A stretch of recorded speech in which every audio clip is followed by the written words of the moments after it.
2024 లేదా 25లో డిగ్రీ లేదా బీటెక్ చదివారా? సాఫ్ట్‌వేర్ జాబ్ కోసం ఎదురు చూస్తున్నారా? అయితే కోడ్ జ్ఞాన్ 100 డేస్ కోర్సులో చేరండి. జాబ్ సాధించండి. నమస్తే. Welcome to Suman TV. ప్రస్తుతం మనతో పాటు హైకోర్టు అడ్వకేట్ నాగేశ్వరరావు పూజారి గారు ఉన్నారు. వారితో మాట్లాడదాం. Hello sir. హలో అండి. లీగల్ హెయిర్ సర్టిఫికేట్ అంటారు సార్. అంటే ఏంటి? దీనికి సంబంధించిన పూర్తి వివరాలు? జనరల్‌గా లీగల్ ఎయిర్ సర్టిఫికేట్ అంటే ఏంది అంటే, ఒక వ్యక్తి మీద, అది ఎవరైనా కావచ్చు. ఒక వ్యక్తి మీద ప్రాపర్టీ ఉండి, ఆ వ్యక్తి బతికున్నప్పుడు అది ఎవరికీ రాయకుండా, లేకపోతే వీలునామా రాయకుండా, ఎటువంటి డాక్యుమెంటేషన్ ఏం రాయకుండా సడెన్‌గా చనిపోతే హ్మ్. సడెన్‌గా చనిపోతే, దాని వారసులు కోర్టుకెళ్ళి, ఈ పలాని వ్యక్తికి ఈ ఆస్తుంది. ఆయన ఏం రాయకుండా చనిపోయారు. కాబట్టి ఆ ఆస్తికి వారసులం మేమే. కాబట్టి మమ్మల్ని వారసుల కింద ప్రకటించండి ఓకే. ఓకే. అనేది లీగల్ ఎయిడ్ సర్టిఫికేట్. ఉదాహరణకు ఒక వ్యక్తి ఉందనుకుందాం. ఆయనకు ఒక ఇల్లు ఉంది. ఓకే. ఇల్లున్న తర్వాత ఏమైంది? ఆయన చనిపోయాడు. ఏం రాయలే. సడన్‌గా ఆయన పేరు మీద ఇల్లు ఉంది. అంతా మంచిగానే ఉంది. సడన్‌గా హార్ట్ అటాక్ గానీ, యాక్సిడెంట్ గానీ ఏదో ఒక దాని వల్ల చనిపోయాడు. హ్మ్. ఎందుకంటే ఏం రాయలేదు. ఇల్లేమో ఆయన పేరు మీద ఉంది. అమ్ముకోవాల్సి వచ్చిందనుకుందాం. ఇప్పుడు కొనటానికి వచ్చిన వ్యక్తులు ఆ చనిపోయిన వ్యక్తికి నువ్వే భార్య అని గ్యారంటీ ఏముంది? వీళ్ళే పిల్లలని గ్యారంటీ ఏముంది? అని అడిగే అవకాశం ఉంటది. అచ్చా! ఓకే. మరి ఈళ్ళే భార్య, లేకపోతే వీళ్ళే పిల్లలు, లేకపోతే ఈ ఆస్తి మీద వీళ్ళకే రైట్ ఉందని ఎవరు సర్టిఫికేట్ ఇవ్వాలా? అప్పుడు ఓకే. పరిస్థితి. అప్పుడు వీళ్ళు కోర్ట్‌కెళ్ళి కోర్ట్‌లో అప్లై చేసుకుంటారు. త్రూ అడ్వకేట్ ద్వారా కోర్ట్‌లో అప్లై చేసుకుంటే, కోర్ట్ అన్ని పరిశీలించిన తర్వాత వీళ్ళకి లీగల్ ఎయిడ్ సర్టిఫికేట్ అనేది ఇష్యూ చేస్తది. ఎలా ఓకే. చూస్తారు సార్ ఇవన్నీ? అంటే ఎట్లా గ్యాదర్ చేస్తారు ఇన్ఫర్మేషన్? ఇన్ఫర్మేషన్ కోర్ట్‌లో మనం సబ్మిట్ చేసిన తర్వాత కన్సర్న్డ్ ఎంఆర్ఓకెళ్ళి ఎంఆర్ఓ వారు అంతా వెరిఫై చేసుకొని అక్కడి నుంచి కోర్ట్‌లో రిపోర్ట్ అట్లా సబ్మిట్ చేసి దాన్ని నడుస్తది. ఇక్కడ మనం ప్రధానంగా చెప్పుకోవాల్సింది ఏందంటే, ఈ లీగల్ ఎయిడ్ సర్టిఫికేట్ అనే విషయానికి వచ్చినప్పుడు చాలామంది కన్‌ఫ్యూజ్ అవుతుంటారు. హ్మ్. Legal aid certificate, family member certificate అని 2 ఉంటాయి. అచ్చా! ఓకే. ఆ! సో, అందరూ ఫ్యామిలీ మెంబర్ సర్టిఫికేట్ అనేది ఎంఆర్ఓ ఇష్యూ చేస్తారు కదా! ఆ ఎంఆర్ఓ ఇష్యూ చేసినప్పుడు, ఆ ఫ్యామిలీ మెంబర్ సర్టిఫికేట్ అనేది ఇష్యూ చేసినప్పుడు, అదే లీగల్ ఎయిడ్ సర్టిఫికేట్ సార్ మాకుంది సార్ ఇక మేమే అని చెప్పి తిరుగుతుంటారు వీళ్ళు. ఆహా! ఓకే. ఓకే. ఆ ఫ్యామిలీ మెంబర్ అనే సర్టిఫికేట్ అనే దాంట్లోనే ఉంది అది నువ్వు ఫ్యామిలీ మెంబర్ అని అంతే ఇంకా. లీగల్ హెయిర్ లీగల్ అని ఎయిర్ అనేది రాసుంది గదా! ఉండదు. హుహు. రెండోది అందరికీ మనం చెప్పేదేంటంటే మీరు ఎవరైతే మీరు ఫ్యామిలీ మెంబర్ సర్టిఫికేట్‌ని లీగల్ ఎయిర్ సర్టిఫికేట్ అనుకుంటా తిరుగుతున్నారో, వాళ్ళకి అర్థం కాని విషయం ఏంటంటే ఆ ఫ్యామిలీ మెంబర్ సర్టిఫికేట్ మొత్తం చూస్తే కింద చాలా క్లియర్‌గా రాసుంటది. ఈ సర్టిఫికేట్ ఆస్తి వ్యవహారాలకు సంబంధించినది కాదు. ఓకే. హ్మ్. అనేది చాలా క్లియర్‌గా రాసుంటది. హ్మ్. అది మాత్రం చదవరు మనోళ్ళు. ఏ హ్మ్. సార్ మాకు ఫ్యామిలీ మెంబర్ సర్టిఫికేట్ ఉంది సార్ మేము ఉందని అమ్ముకుపోయిండు అని చెప్పి అనుకుంటారు. అవును. తిరుగుతుంటారు. హ్మ్. సో, ఫ్యామిలీ మెంబర్ సర్టిఫికేట్ అనేది ఎవరికిస్తారు అంటే ఏందంటే, ఏదన్నా గవర్నమెంట్ ఎంప్లాయీ చనిపోయినప్పుడు, ఓకే. గవర్నమెంట్ ప్రకారం ఏంది అంటే ఎవరైనా గవర్నమెంట్ ఎంప్లాయీ చనిపోయినప్పుడు ఆయన జీతం మీదనే బతుకుతాడు కాబట్టి, ఆయనకు చనిపోయినప్పుడు ఆ దహన సంస్కారాలు చేస్తానికి గానీ, లేకపోతే ఇంట్లోళ్ళు బతకడానికి గానీ, ఏమన్నా స్కూల్ ఫీజులు గానీ, అవసరాలకు ఉంటాయి గదా!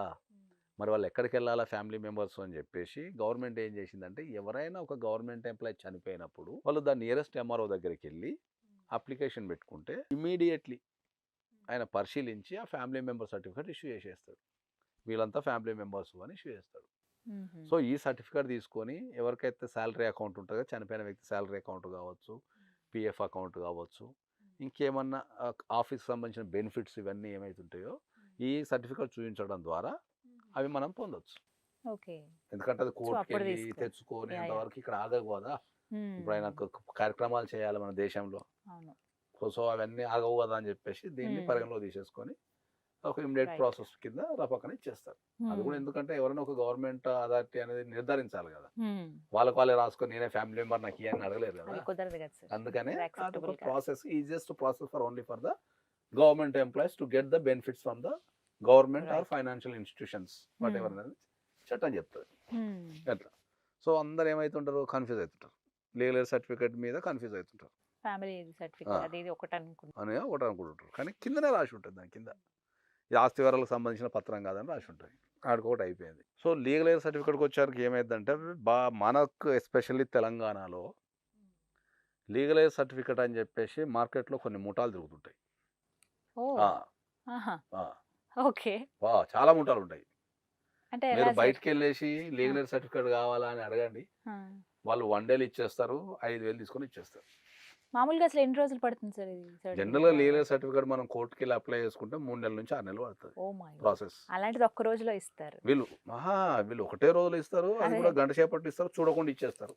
ఓ మై గాడ్ నువ్వు ఎక్కడైనా హైదరాబాద్లో తెలంగాణలో ఏ నడి రోడ్డు మీద నిలబడి నాకు లీగల్ ఎయిడ్ సర్టిఫికేట్ కావాలంటే పక్కనే ఉంటాడు, ఓ గాడ్ 5,000 తీసుకుంటాడు, మళ్ళీ సాయంత్రకాలం వచ్చి సర్టిఫికేట్ ఇచ్చేస్తాడు. మన జనాలకు అర్థం కాని విషయం ఏంటంటే ఆ లీగల్ ఎయిడ్ సర్టిఫికేట్ మీద మెజిస్ట్రేట్ సంతకం పెట్టి ఉంటుంది, స్టాంప్ వేసి కోర్టు స్టాంప్ వేసి మెజిస్ట్రేట్ సంతకం పెట్టి ఉంటుంది. ఓకే, ఇప్పుడు ఆ సర్టిఫికేట్ తెచ్చి నాకు మెజిస్ట్రేట్ పెట్టాడు సార్ అని చెప్పి తిరుగుతుంటా సర్టిఫికేట్ పట్టుకొని వెళ్ళు. నేను ఏమంటా, సరే చట్టాలన్నీ కొద్దిసేపు మనం పక్కన పెడదాం, ఎందుకంటే నువ్వు ఒక కామన్ వ్యక్తివి, నీకు చట్టాలు అర్థమవుతాయా కావా లేకపోతే అది అనేది కొద్దిసేపు పక్కన పెడదాం. నేను ఎప్పుడు కోర్టులనే ప్రాక్టీస్ చేస్తుంటాం, కేసులు వాదిస్తుంటాం, చాలామంది జడ్జెస్ కానీ మెజిస్ట్రేట్స్ కానీ తెలుసు. మా కేసులు మేము తెల్లవారులు వాదిస్తుంటేనే మాకు సంతకం పెట్టండి సార్ అంటే పెట్టరు. అట్లాంటిది అలాంటిది ఎవరో తెలియని fast వ్యక్తికి గా. ఇప్పుడు మీరు ఉన్నారు కదా, మీరు సరదా కన్నా ట్రై చేయండి, మీకు ఎవరి పేరు మీద ఆ పేరు మీద లీగల్ సర్టిఫికేట్ 5,000కి ఇస్తారు. ఓ మై గాడ్ ఆ మనిషి బతుకున్నాడా, ఇప్పుడు నేనున్నా అనుకుందాం, నాకు లీగల్ మా నాన్న చనిపోయాడు, నాకు లీగల్ సర్టిఫికేట్ కావాలనుకో, నాకు సర్టిఫై ఎవరు చేస్తున్నారు, మీరు ఇచ్చే డాక్యుమెంట్లో మెజిస్ట్రేట్ చేస్తున్నారు, జడ్జి గారు సంతకం ఆయన పెడతారు. సంతకం పెట్టాలి ఎస్ జడ్జి గారికి నేను బతుకున్నానా బతికిలేనా అని చూడకుండా సంతకం ఎట్లా పెడతాడు? బతుకున్నా నేనే తెల్లవారులు పోయి కోర్టులో వాదిస్తే మాకు సంతకాలు పెట్టరు. ప్రతి ఒక్కటి వెరిఫై చేసి జాగ్రత్తగా చెక్ చేసుకొని అందరినీ అన్ని ఆర్గ్యుమెంట్లు అన్ని తర్వాత సంతకం పెడతారు. సో ఇలాంటి వాటికి దానివల్ల ఏమవుతుందంటే మోసపోవద్దు దానివల్ల ఆ లీగల్ ఎయిడ్ సర్టిఫికేట్ కనుక తీసుకెళ్ళి మీరు ఎక్కడైనా పెడితే అది వెరిఫికేషన్ పంపిస్తే ఫస్ట్ ఇది తీసుకుని పోతాడు జైలుకి. ఫస్ట్ వీళ్ళదే తప్పు మరి ఇప్పుడు అలా ఒక ఎలా apply కామన్ చేసుకో- పర్సన్కి అర్థం కాని విషయం ఏంటంటే, మనం చాలా స్పష్టంగా ఏం చెప్తున్నాం అంటే, ఈ భూమి మీద బతికినంత కాలం మనం ఏ తప్పు చేసినా, ఒప్పు చేసినా, తప్పు చేసినా, ఏ కష్టం వచ్చినా కూడా మనం వెళ్ళేది కోర్టుకే. ఇక కోర్టును మించిన వ్యవస్థ కానీ, కోర్టును మించిన ఇన్స్టిట్యూషన్ కానీ ఈ భూమి మీద లేదు ఇక. అది ఒక సామాన్య వ్యక్తికి కావచ్చు, ఒక ప్రధానమంత్రికి కావచ్చు, ఒక రాష్ట్రపతికి కావచ్చు, ఎంత పెద్ద వ్యక్తి అయినా, సెలబ్రిటీ అయినా, ఎవరైనా సరే మనం ఏదన్నా వచ్చి మనకు జరుగుతాం లేదంటే మనం కోర్టుకి వెళ్ళి అప్లై చేసుకుంటాం. ఆ కోర్టు డాక్యుమెంట్ నువ్వు సంతకాలు వేసుకొని తిరుగుతుంటే ఎవరు ఊరుకుంటారు ఇంకా? నేను రోజు మా ఆఫీస్లో నెత్తి నోరు బాదుకుంటుంటా, అరే భయ్ దాంట్లో కాదు అది, జడ్జి సంతకం పెట్ట, నువ్వు పోయినావా జడ్జి దగ్గరకని అడుగుతా, నేను పోలేదు సార్ అంటాడు. మరి నువ్వు బతుకున్నావా లేదో చూడకుండా జడ్జి ఎట్లా సంతకం పెట్టినట్టే ఏమో సార్ నాకు తెలియదు, అది వెళ్తే తెచ్చి దాన్ని ఎక్కడో పెట్టినప్పుడు వెరిఫికేషన్ 100% పోతుంది, పోయినప్పుడు జైలు పోతారు. సో ఇలాంటి ప్రాబ్లమ్స్ రాకుండా ఉండాలంటే ఎవరిని బట్టి నేను వాళ్ళని నమ్మొద్దు చాలా జాగ్రత్తగా చెప్తా అందరికి, Hmm. లీగల్ ఎయిడ్ సర్టిఫికేట్ అనేది వీళ్ళు ఏం చేస్తారు, ప్రాబ్లం ఏమైతే చెప్తాను, ఇంట్లో చనిపోతారు, చనిపోగానే ఇక కార్యక్రమాలు అవి ఇవి చేసుకుంటారు, మామూలుగా ఉంటారు అంతే. ఇక మా నాన్నదే కదా ప్రాపర్టీ నాకే వస్తుంది కదా అని వీళ్ళు మామూలుగా కూర్చుంటారు అంతే. ఇక సడన్గా ఎప్పుడో ఒక సంవత్సరానికో 2 సంవత్సరాలకో 3 సంవత్సరాలకో చదువుల కోసమో ఇల్లు మారటానికో కొత్త ఇల్లు కొనుక్కోవడానికో లేకపోతే ఏదైనా జీవితంలో కష్టం వచ్చో పెళ్ళో గిల్లు ఏదో వచ్చినప్పుడు అమ్ముకోవాలి. ఇక సడన్గా నిద్రలేస్తారు, ఇక నిద్రలేసేసి కమాన్ కొనుక్కోవాలని ఆ డాక్యుమెంట్ తీసుకొని ఒక దగ్గరికి పోతారు. అక్కడ చూసినోడు ఏం చెప్తాడు, బాబు దీంట్లో లీగల్ ఎయిడ్ సర్టిఫికేట్ లేదు, మరి తెస్తే మేము కొంటామంట. సో వీళ్ళకి నిమిషాల మీద ఇప్పుడు లీగల్ ఎయిడ్ సర్టిఫికేట్ కావాలి. నాలాంటి వ్యక్తికి కాల్ చేస్తారు, లేదండి లీగల్ ఎయిడ్ సర్టిఫికేట్ అనేది ఒక పద్ధతి ప్రకారం అప్లై చేసుకోవాలా, కోర్టులో అప్లై చేసుకోవాలా, 3 to 6 months పడుతుంది అంటే వినరు. ఇక 3 to 6 months పడితే మాకెందుకు సార్, లేకపోతే అది మాకంత ఆగి ఒప్పుకోలేదు, ఎప్పుడు నాకు పైసలు కావాలా, నాకు ఆ పని ఉంది ఈ పని ఉంది అని చెప్పేసి ఆ దొంగ సర్టిఫికేట్ గింగ సర్టిఫికేట్ దాన్ని పెట్టి అమ్ముకుంటారు. అమ్ముకొని అందరు ఇరికి మళ్ళీ అదే సేమ్ కేసు ఈ లీగల్ ఎయిడ్ సర్టిఫికేట్ బదులు ఏమైందంటే బెయిల్కి వస్తారు. ఓకే సార్ అలా అడిగిన బెయిల్ వేయండి సార్ అంటారు. ఈ బెయిల్ పైసలు లేదు, 2 రోజులు ఎవరైనా వ్యక్తి చనిపోయినప్పుడు వాళ్ళ పేరు మీద ఏమైనా ఆస్తులు ఉంటే నువ్వు ప్రశాంతంగా ఉన్నప్పుడే అది మంచిగా పోయి దగ్గర ఉన్న అడ్వకేట్ని పట్టుకొని వాళ్ళకి ఒక లీగల్ ఎయిడ్ సర్టిఫికేట్ అప్లై చేసుకుంటే ఒక ప్రాసెస్ ప్రకారం జరిగి నీకు కోర్టు స్టాంప్ వేసుకొని నువ్వు కూడా కోర్టుకు పోతావు, కోర్టు మూట ప్రమాణ స్వీకారం చేస్తావు, అన్ని చూసిన తర్వాత కోర్టు పరిశీలించి ఇస్తుంది. దాంట్లో ఎంత బ్యూటిఫుల్ ఉంటుంది. మనోళ్ళు పోరు, మనోళ్ళు అవసరం వచ్చినప్పుడు లేస్తారు, ముందు జాగ్రత్త చర్యలు ఉండవు. సో ఇలాంటి ప్రాబ్లమ్స్ చాలా ఉంటాయి ప్రాబ్లమ్స్ ఉన్నాయి. నాకు తెలిసి ఈ దొంగ లీగల్ ఎయిడ్ సర్టిఫికేట్లు పెట్టిన వాళ్ళకే కనీసం ఒక 200-300 మంది అరెస్ట్ అయ్యి వాళ్ళ జీవితాల్ని మొత్తం ఖరాబ్ చేసుకున్న వ్యక్తులను అయ్యో. చూసిన నేను. సో ఇది ప్రాసెస్ ఒక- ఎలా సార్ మరి నువ్వు ఒక చదువుకున్న వ్యక్తివి, తెలుసుకోవాలి నువ్వు ఒక చదువుకున్న వ్యక్తివి, నిన్ను చూడకుండా అసలు ఒక పొజిషన్లో ఉన్న ఒక జడ్జి నిన్ను చూడకుండా ఎట్లా సంతకం పెడతాడు అనుకుంటావు? ఒక టెస్టింగ్ కింద ఒక పర్సన్ దగ్గరకు వచ్చిండు, వచ్చిన తర్వాత ఇట్లే మాట్లాడినాం. అది ప్రాపర్టీ వాల్యూ చాలా ఉంది కొద్దిగా. సో, అది ప్రాపర్టీ వాల్యూ చాలా ఉంది. వాళ్ళకి కొన్ని పైసలు ఏవో అయిపోయినాయి. నాకు ఇప్పుడు రాత్రి రాత్రి కావాలి. ఎంత మనీ అంటే అంత మనీ ఇస్తా అంటాడు. సార్ అది చెల్లదు సార్ అంటే వినడు. ఇక అట్నే కొద్దిగా ముచ్చట అదంతా అయిన తర్వాత నేను చనిపోయిన వ్యక్తి మీద కూడా లీగల్ సర్టిఫికేట్ పట్టుకొస్తా అని చెప్పిన. ఆల్రెడీ ఎవరైతే ప్రాపర్టీ ఉన్నారో ఆ వ్యక్తి చనిపోయాడు. ఎవడైతే లీగల్ ఎయిర్ తీసుకోవాలనో వాళ్ళ కొడుకుంటాడు, వాడు కూడా చచ్చిపోయాడు. కానీ ఈ చచ్చిపోయినోడు బతుకున్నట్టు కూడా లీగల్ సర్టిఫికేట్ తెస్తా అని చెప్పి ఫోన్ చేసేసి 5,000 ఇస్తాడు, సాయంత్రం కలిసి తెచ్చిచ్చేసి. ఓ మై గాడ్, అసలు ఎట్లా సార్ ఇది? 5,000 ముందు ఆ వ్యవస్థనే ఆపాలి అంటే సార్. చచ్చిపోయిన వ్యక్తి కూడా ఈ దేశంలో లీగల్ ఎయిర్ సర్టిఫికేట్ జడ్జి సంతకంతో తెచ్చుకుంటూ ఉంటే మనం ఏమంటాం దాన్ని? లీగల్ ఎయిర్ సర్టిఫికేట్ అంటే మీరు ఎవరికైనా కాల్ చేయండి అదే పని జరుగుతుంది. కోర్టుకు రావట్లేరు. సో ఈ విషయంలో జాగ్రత్తగా ఉండాలి, చాలా తర్వాత జాగ్రత్తగా ప్రాబ్లం ఫేస్ ఉండాలి. చేయకుండా దీనిపైన నేను ఉండాలంటే. వందల మందికి చెప్తున్నా. లాని చట్టాన్ని పక్కన పెడితే నిన్ను చూడకుండా నువ్వు బతుకున్నావో బతికిలేవో చూడకుండా ఒక రెస్పెక్టబుల్ పొజిషన్లో ఉండి ఒక సమాజాన్ని కాపాడుతున్న మెజిస్ట్రేట్ గారు కానీ లేకపోతే జడ్జి గారు కానీ సంతకం ఎట్లా పెడతారు అని అడుగుతున్నాను. పెట్టరు.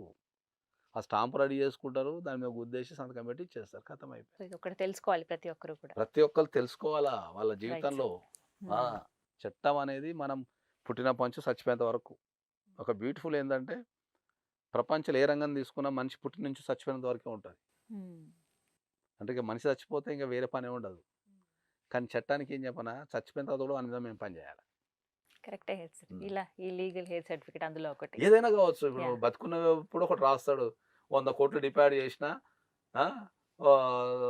మీరు దీన్ని ఒక ట్రస్ట్ పెట్టేసినా 100 కోట్లతో మీరు ట్రస్ట్ నడపండి అంటాడు అంతే. చచ్చిపోయిన వ్యక్తి ఆశయాన్ని మళ్ళీ నిలబెట్టేది ఎవడు? మళ్ళీ అడ్వకేటే చట్టమే. అయ్యా నువ్వు రాసినావు ఇక 100 కోట్లు కమాన్ అని చెప్పేసి వాడు బతికినంత కాలము, చచ్చిపోయిన తర్వాత కూడా కొన్ని వందల సంవత్సరాలు మనం వాళ్ళని వాళ్ళకున్న కోరికల్ని. ఇప్పుడు మా దగ్గర ఒక వీలునామా వచ్చింది మొన్న రీసెంట్గా. ఆస్తులు మస్తున్నాయి, పిల్లలకి ఏమి ఇయ్య నేను, వాళ్ళు బతికినంతకాలం అనుభవించాలా, అనుభవించిన తర్వాత వాళ్ళు చచ్చిపోయిన తర్వాత వాళ్ళ పిల్లలు మేజర్ అయిన తర్వాత రావాలని రాసిండు ఓ గాడ్. ఆస్తులు ఉన్న వ్యక్తి. ఇప్పుడు ఆస్తులు ఉన్న వ్యక్తి మరి బతికినంతకాలం అమ్మకుండా మేమే చూసుకోవాలా, మళ్ళీ వీళ్ళకి పిల్లలు పుట్టి వాళ్ళు మేజర్ అయిన తర్వాత వాళ్ళకి మేము ఆస్తి ట్రాన్స్ఫర్ చేయాలి. అప్పుడు ఇవ్వాలి సార్. రాసిన వ్యక్తి లేడు, ఇక అప్పటికి 40 సంవత్సరాలు అవుతుంది. ఆ చట్టంలో అది ఆ కాన్సెప్ట్ కూడా అంటే మనం ఏదైనా కూడా బతుకున్నప్పుడే చేయగలుగుతాం. చట్టం చచ్చిపోయిన తర్వాత కూడా పనిచేస్తుంది, పుట్టే ముందు కూడా పనిచేస్తుంది. కొన్ని దేశాలలో గర్భంలో పెరుగుతున్న శిశువు కానీ వాటెవర్ పౌష్టికాహారం తల్లి ఇవ్వకున్నా గవర్నమెంట్ ఇవ్వకున్నా కూడా షూ చేస్తారు. ఇలాంటివి కూడా ఉంటాయి. ఆ? Right right sir, thank you అండి.